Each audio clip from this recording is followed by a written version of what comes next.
Hi and hello, welcome to online biology class because of Ideal Others Educational Institution and you. I am Sadish Kumar going to present the topic of organization of tissue for ninth standard biological science. So the continuation of organization of tissue, we are seen about last class regarding the connective tissues. Then two different types of connective tissues we are seen about last class. Then another two different types of connective tissue we are going to be seeing. So number one is called muscular tissue and another one is called nervous tissue. So you know very well the muscular tissues are three types. One is called skeletal muscular tissue and another one is called smooth muscular tissue and third one is called cardiomuscular tissue. So these are the things are seen about today's topic and you know very well one thing from the nerve tissue. So nerve tissue is the longest cell of our body. They are having a chain like interaction between entire parts of the body and they are carrying with the electrical impulse in the form of chemical stimulant by means of one part to the another part. So these are the things are seen about today's topic. Before that, we will see what is some kind of basic animation regarding the today's topic.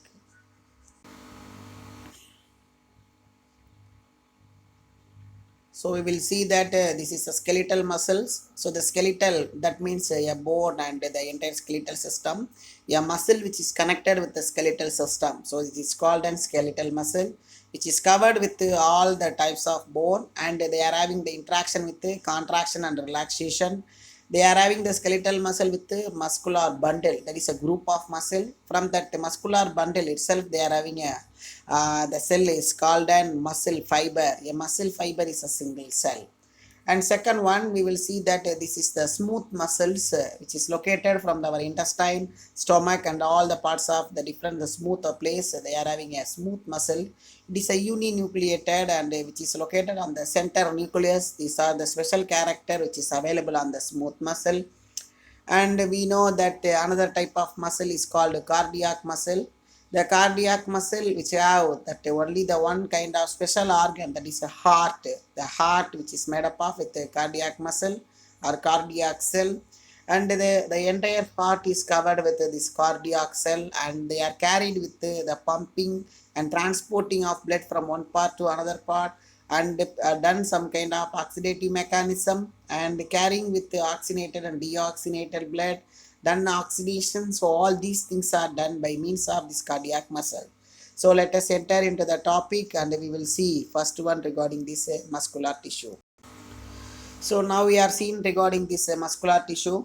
Then the muscular tissue are made up of muscle cells and form the major part of the contractile tissues. So they are composed of a microfibrils. So the microfibrils are available in the bundle of cells.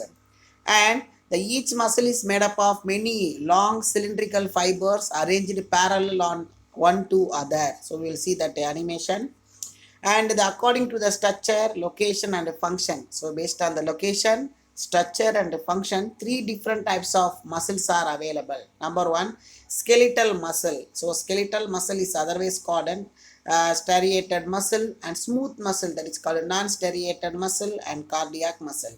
So the skeletal muscle which is bound in the region of bone and between this muscle, and smooth muscle, they are located between the non-saturated and intestine region. Cardiac muscle is located on the heart only. And these are the types of muscles with the diagrammatic representation: skeletal muscle, cardiac muscle, and smooth muscles. What is skeletal muscle? So these muscles are attached to the bone to the responsible of the body movement is called skeletal muscle. So the bone is not simply run. So the bone simply unable to walk. The skeleton cannot be moved. Then they are moved by the help of only in the muscle. So the muscle is surrounded with the skeletal system is called an skeletal muscle.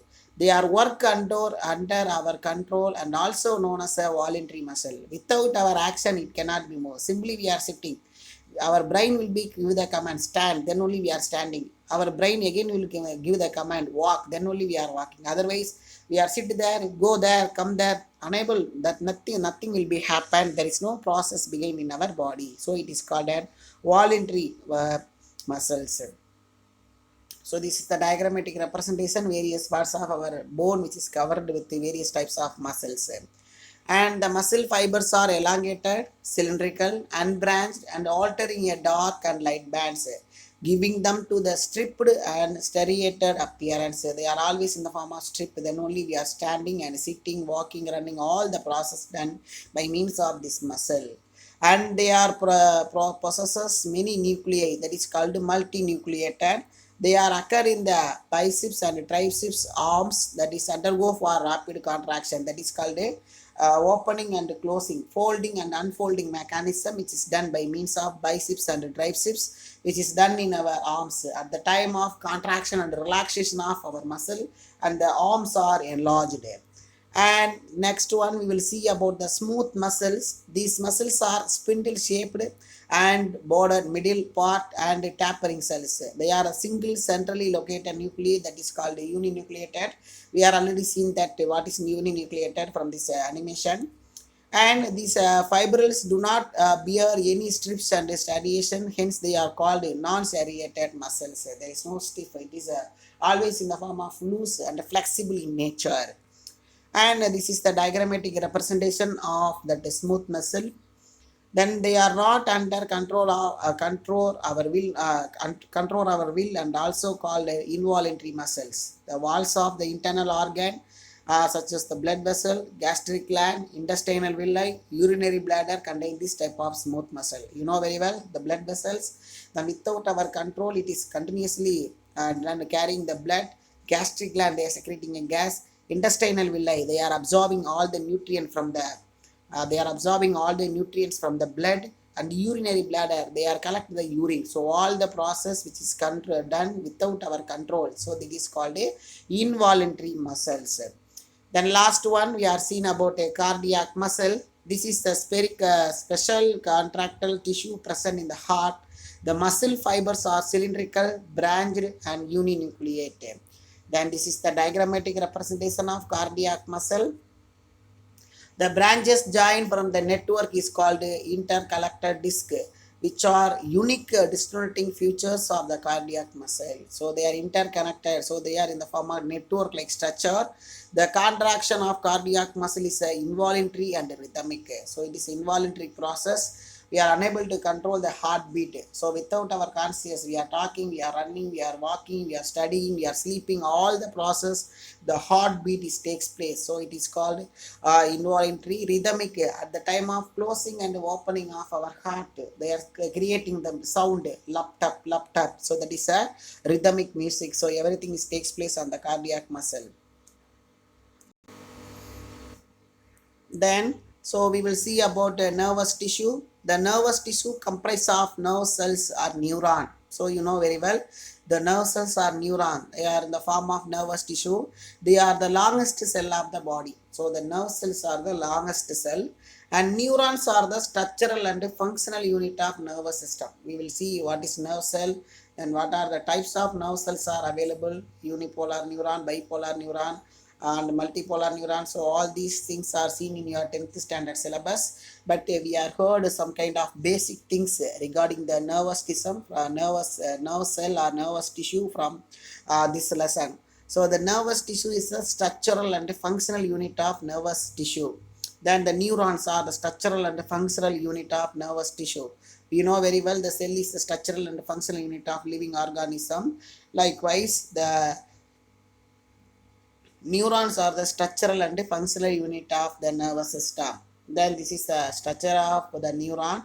So they are consist of three parts: dendron, axon, cyton. So cyton, which is in the form of that cyton is in the head region, and axon is the middle region, dendron is the tail region. So axon is present, dendrites is present, and cyton also present. So cyton is otherwise called in cell body, which is mentioned here.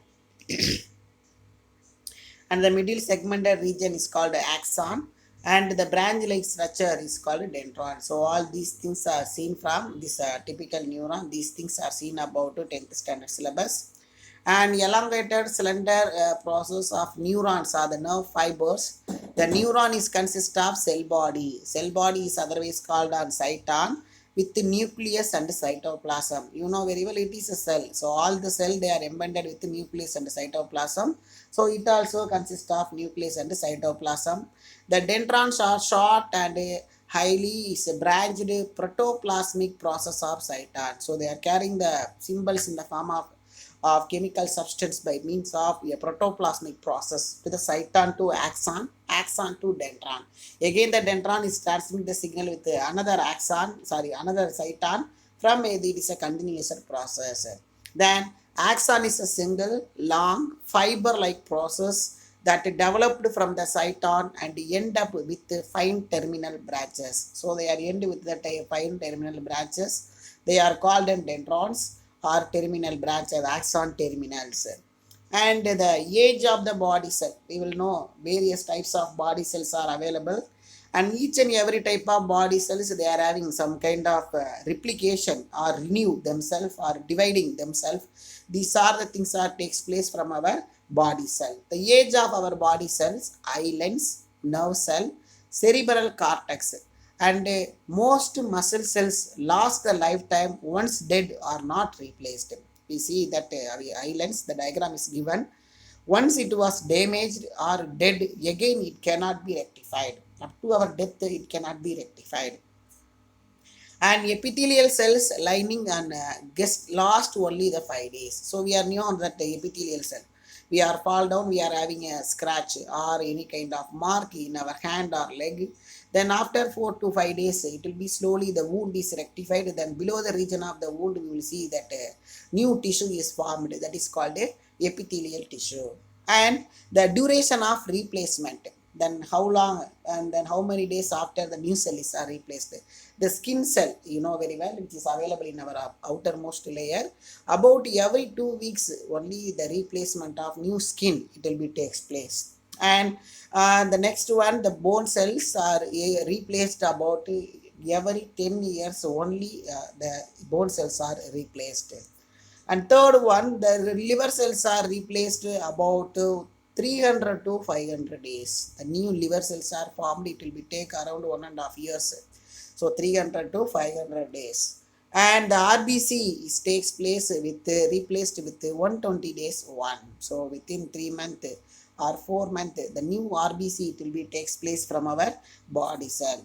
They have the ability to receive the stimulus from within their outside or the body signal transmitted the part of the body. This is the continuation of nerve cell.